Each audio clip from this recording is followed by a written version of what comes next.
The situation remains tense as far as the line of actual control is concerned. India and China remain diplomatically and militarily engaged to try and look at resolution, a possible resolution to the situation. But what is New Delhi's response really going to be like in concrete terms, especially after the loss of lives of Indian Jawans following the violence that we witnessed in Galwan Valley? We've just seen New Delhi announce that 59 of the mobile applications that are owned by Chinese companies are now banned. That list was put out just yesterday evening.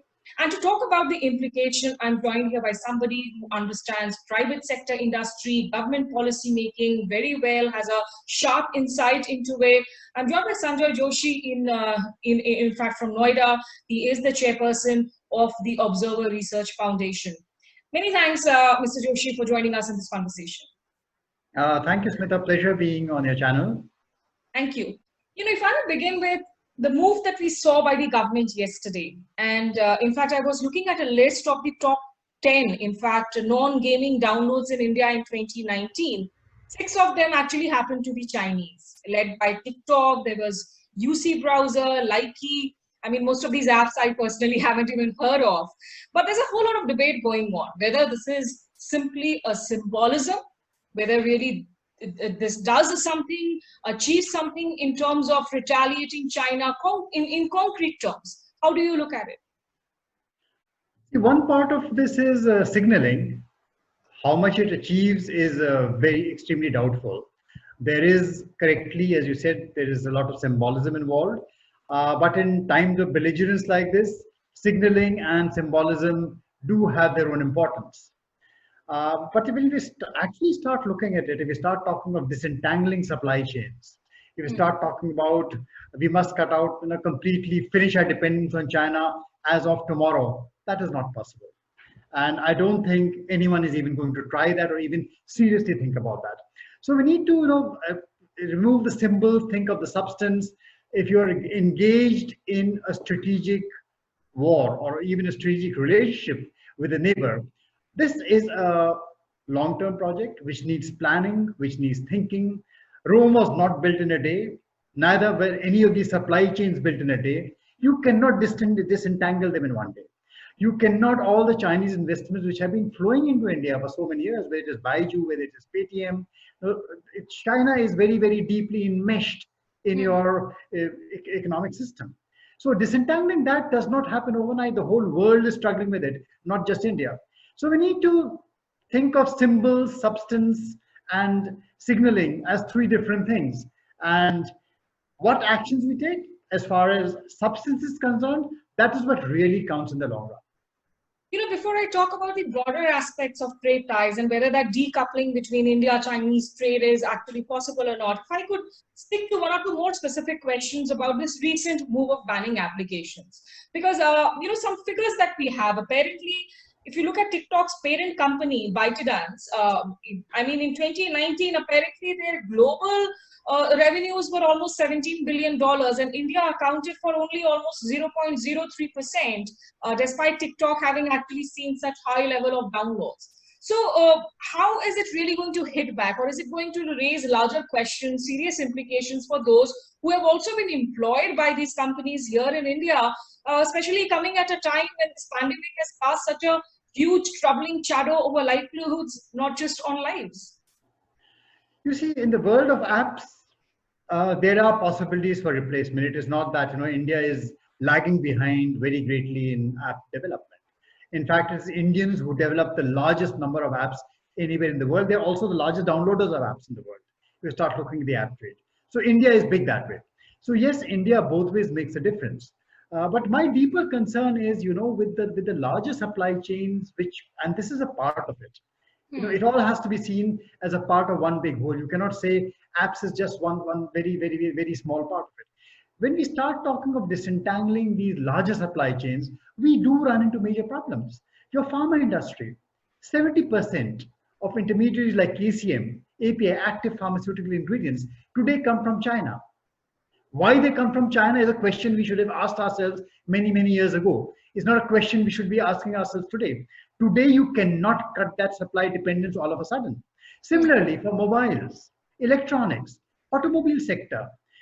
Today you are in a situation where if you cut out the Chinese supply chain, then cutting off made in China actually impacts made in India. Your Right. Made in India program stalls. And the relevant point you raised about at the time of a pandemic, when you are having problems of employment, you're having problems of kickstarting the economy, you're actually doing more damage to yourself than you're doing to China. So we must think these things through. If we are going to counter China, we need to do it strategically with long-term vision. Yes, I said symbolism is one part of it. Hmm. Signaling is one part of it. Hmm. And yes, for TRPs, for making a noise, for theatrics, it is good. But I don't think this is really going to be done at a more substantive, deeper level without planning for it. When you But talk about long-term the investment, argument given, Sanjoy, by the concerned ministries is that this is also being done keeping in mind the security issues, intelligence aspects. I mean, just in March this year, there was a specific question asked in Lok Sabha, to which, in fact, replying to which D. Kishan Reddy, who is the Minister of State for Home, he was asked if there are US intelligence inputs about these applications actually creating serious security implications. He said there was no such input and there was no proposal to ban the app. So now 104, 105 days down the line, when you cite security as an argument, does it really hold ground? see, the security argument as far as both apps and hardware is concerned, whether you talk of Chinese hardware or American hardware, the best solution is yes, you develop everything in India. Then you know what is going into it. Then you have your own systems. You're controlling end to end. You're far better controls. But until you do that, you're always going to be dependent on somebody else.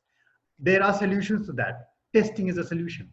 Hmm. If you don't have the testing capabilities, there are other countries who have testing capabilities. Israel has excellent testing capabilities. Russia has excellent testing capabilities. There are countries who are developing testing capabilities for all this. So there are solutions to the security problem also. If you do fear that there are, kind of back walls which have been built in, that there have been entry gates which have been built into certain hardware which make your data insecure, there are ways around it.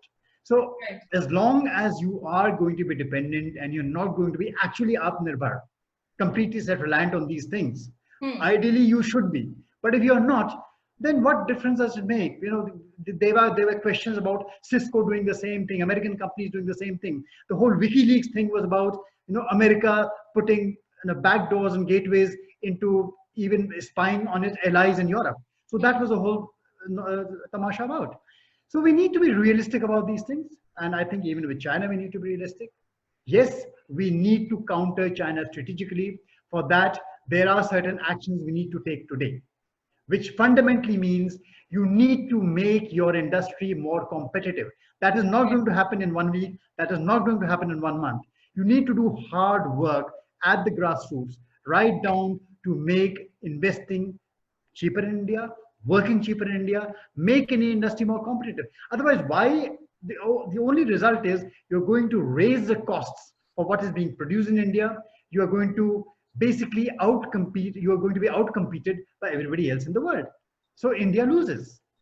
Then coming to the larger question, of course, you have already flagged a lot of pertinent points that how one has to be practical. You cannot expect any sort of a disentanglement to happen overnight.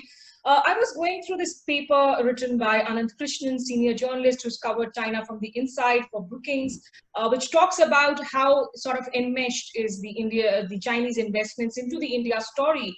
And some of the figures that the paper presents is that till 2014, the Chinese net investment was 1.6 billion USD, which was mostly in infrastructure space involving major state, in fact, owned enterprises. By 2017, in 3 years' time, it saw a five-fold increase up to 8 billion USDs. And that also changed, in fact, from state-driven to market-driven investment from Chinese private sectors. The apprehension is that whatever official figures we today quote about Chinese investments, the actual figures are at least 25% higher, because there is a lot of Chinese investment that has come in to third-party countries. There are stakes that have been picked up in startups, in other sectors. So do we really, in the first place, do we have a sense of, have we been able to evaluate properly what kind of Chinese investments are we looking at this point in time in India? See, today the question you are asking, Smita, is actually being asked the world over, especially post-COVID, when the world is realizing, and it is not just India, the rest of the world is realizing that over dependence on any one geography, and particularly China, China being unpredictable, today they see that China is an unpredictable country to depend for most of their supply chains on. So the whole world is engaged in this game of trying to disentangle the supply chains. Now, sensible people know that disentangling the supply chains is a project which is going to take at least minimum 3 to maybe even 7 to 10 years. They were built over a long period. There are companies invested in them. There are consumers invested in them. There are large interests, economics, financial interests which are deeply enmeshed in these. So disentangling them, yes, is going to take time. It needs to be done as a strategy. There are opportunities there for India, definite opportunities there. Those are the opportunities which India should be looking at, because many other countries are looking at those same opportunities as the world looks at a different model where they are disentangling their own supply chains. So You know, yes, there are opportunities, which is what we should be planning for today. but in terms of who actually fills into these shoes, we are looking at some $26 billion of planned investments as of today in various sectors, particularly in pharma, in tech sectors. In these are planned investments we're talking about. So, what really are the options here when you start to look at decoupling with China? The options are simple. If we actually improve, make India a competitive destination for capital, a competitive destination for making investments, make it actually easy and simple. For example, reduce costs for production in India. Today, India's production costs are extremely high, and they are not high because of something which China has done. They're not high because of something which Pakistan has done. They're high because of some policy decisions we have been taking in the past. So we need to address those, reduce those costs, reduce our energy prices. Today you have a very simple, a simple solution to everything. The moment there is a financial crisis, raise taxes. You're seeing it happening even in the energy sector. For example, India is struggling today with petrol and diesel prices. Right. Where that could actually be, in times of trouble, be a stimulus to lower costs for the economy. That should be used as a stimulus. So similarly, when you start talking about manufacturing, building, logistics, the entire supply chain within India, we need to take a cold, hard look at what it is that is making our industry not competitive and reduce those costs. Make it more competitive. Only then will we be able to take on the China challenge. We will not be able to take on the China challenge simply by banning a few apps once in a while. So what do you think is actually holding back the government policies? When it comes to, you mentioned petrol, diesel prices. We've seen that being hiked constantly amid a pandemic, with so many problems that every possible sector today is facing. So is it really about industry's incompetence, or is there something more that the government needs to step in and do here? What are you hearing in terms of the industry feedback of how they can really step up? See, industry fundamentally wants an environment where they can produce cheaply, for which they are looking at. Industry is not saying that please do away with labor laws. Industry is saying rationalize labor laws, make your labor laws actually predictable. We need to protect labor. That is true. No good industry really asks that they be allowed to exploit labor. They want good labor laws, comprehensive labor laws, which actually end up protecting industry. In India, you have a situation where you may have as many as 51 central legislations, which are fundamentally looking after labor. And yet, when the crunch comes, when you have a migrant crisis, you have lakhs and lakhs of laborers with no protection available to them at all.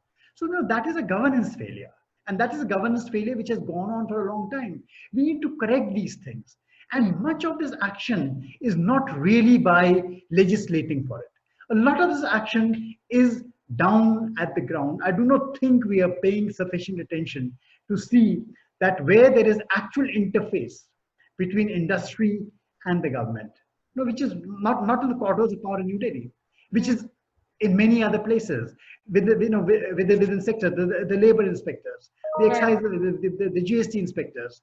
When it comes to land acquisition, there are a whole lot of problems which industry faces. Now, those need to be addressed, and that is hard work. That is work which needs to be done by bootstraps. Legislation alone cannot control it. Okay. Just the last two, three questions, Sanjoy, then. I mean, when you look at the issues today that a lot of industries are now facing, because government has also said, there are these notifications that have been put out about notifying of all the, where your imports are coming in, where the parts are coming in, and the heavy sort of dependence, particularly for the telecom sector, for electronics, for IT. There's a whole lot of worry that this may actually disrupt supplies for medicines, which, while you're trying to struggle with the COVID-19. Do you think that this is kind of a well thought out step that has been taken at this point? See, there are definite contradictions in this, and the contradiction is exactly what you're pointing out. That you are in the guise of putting in all these controls and raising many of these barriers, you are actually reducing the ease of doing business. You're not increasing it. So as far as the substitution of Chinese manufacturing by Indian manufacturing is concerned, you may actually be taking a few steps back rather than taking a few steps forward. So that is why I'm saying that this needs a much more closer analysis, a more detailed analysis, and fundamentally, you have to get into a spirit where you start trusting your own industry. Today, I don't think we trust our industry. We think everyone in our industry is corrupt, that they're all out to make money. Yes, they are out to make money, but there are interests intertwined. Profit is not a bad word. First of all, please understand profit is a good word. Profits are good for the economy. Profits are good for people to do business. So let us respect entrepreneurs. Let us respect the fact that yes, they are creating jobs. Let us respect the fact that yes, they're creating competitive products. Once we get that whole mindset needs to change, and we need to change our interface with a lot of industry, with a lot of businesses, not just with industry, with businesses, with farmers. Those are also entrepreneurs. Every farmer is an entrepreneur. We need to change our interface with them too. Give them more respect. Do not treat them as people who are out to get a dole. That is the worst thing we can do. We depend on them. They don't depend on us. Many of them can be self-sufficient if they're given the right two legs to stand on. They want to stand on their legs. So that holds for the entire gamut of the entire economy, whether it is farming, whether it is manufacturing, whether it is services. The entire economy can stand on its own legs if we trust our people. We do not trust our people. The governance systems do not trust people. They do not trust the people they work for. That's a very important point you are underlining out there. This huge trust deficit that seems to, in fact, exist between the government sector, when they look at, in fact, the private sector industries, and that needs to be addressed. But so and it is on both sides, Smita. I mean, it's on both sides. They don't trust the government. They do not believe that government's policies are here to stay. So, that trust has to be built on both sides, and it is hard work. Yes, it is hard work. Okay, but do you also think that India needs to, in fact, also recalibrate its strategy and work more closely, say, with the Taiwan or, in fact, other countries as it looks to options to import, stuff which is not Chinese till such time that its own Make in India project really sort of takes off? No, that is already happening, but the wonder about these supply chains are that many, you see, the origin, the source of the product is never really known. So you may be importing stuff from Taiwan, you may be importing stuff from Vietnam or somewhere else, but how big is the China imprint on that? How much value addition actually is going to China is something which is extremely difficult to calculate. So yes, diversification is a strategy, but there are, one has to be aware that diversification carries its own risks. So the best solution then is that you try and do what you can within the country, and yes, build up other kinds of alternative supply chains, knowing that these risks are there, they are going to be there. Everyone, when they start shifting, for example, this has been happening for quite some time, ever since the trade war began. A lot of manufacturing from China started shifting. All that was happening is that the production shifted from one country to another country. Made in China became made in Taiwan, but you start or made in Vietnam. But you start looking at the value addition which took place in which part of the world, then you would see that probably the largest value addition was still happening in China. Okay. Finally, then, Sanjay, at this point in time, what are your hopes really of a resolution of the LSE situation through the diplomatic or the military talks that continue? And a lot of people are asking, what about companies like a PUBG or a Paytm? In fact, companies that have also donated to the PMK's fund that have substantial, in fact, Chinese investments or are Chinese owned. What happens to them next? See, as far as investments by China in India are concerned, that actually is your best insurance, that China does not become over belligerent. If they don't have stakes here, the risk that they become more belligerent easily is always there. And the important thing here to consider is that in the larger framework of things, knowing today what China is looking at, China is, you need to understand why China is behaving the way it is behaving. It is sensing certain opportunities. It is sensing that there are certain countries which can create trouble for itself, which can become strategic rivals, which can become economic rivals. So how at a time of crisis do you raise their costs of engagement? Well, that seems to be China's strategy. How do you raise the cost of engagement?